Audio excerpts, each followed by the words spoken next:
মই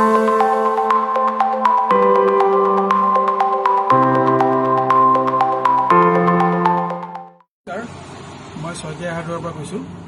আমি 2024 নৱেম্বৰৰ পৰা এক্সটেকৰৰ লগত এক্সক্লুচিভলি কৰি আছোঁ কাম।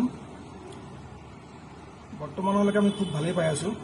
আমি প্ৰতি মাহতে নৱেম্বৰৰ পৰা এখন হওক কেতিয়াবা দুখন গাড়ী উঠাইছোঁ। 25 টনটো প্ৰতি মাহতে থাকেই বাৰু। কোম্পানী ছাপোৰ্ট খুব ভাল আৰু প্ৰডাক্ট কোৱালিটিও ভালেই পাইছোঁ। আমি ৰাইজৰ সহায়ো পাইছোঁ। মোটামুটি ভালেই কৰি আছোঁ আৰু বঢ়াবলৈ চেষ্টা কৰি আছোঁ আমি। কোম্পানী কমিউনিকেশ্যন বিৰাটেই ভাল আৰু আমাৰ ASMৰ লগত কমিউনিকেশ্যন খুব ভাল। তেখেত বহুত ছাপৰ্টিভ, সেইকাৰণে আমাৰ কাম কৰি বেছি ভাল লাগিছে। প্লাছ প্ৰডাক্টৰ যিটো ডায়ামিটাৰ হওক, লেংথ হওক, ৱেইট হওক, এভৰিথিং ইজ ফাইন। চ' আমি এক্সটেকৰ লগত কাম কৰি বিৰাটেই ভাল পাইছোঁ। ভৱিষ্যতে আৰু বেছি কাম কৰাৰ আশা কৰিছোঁ। গতিকে কোম্পানী ছাপৰ্টো বিচাৰিছোঁ ভালকৈ। Thank U.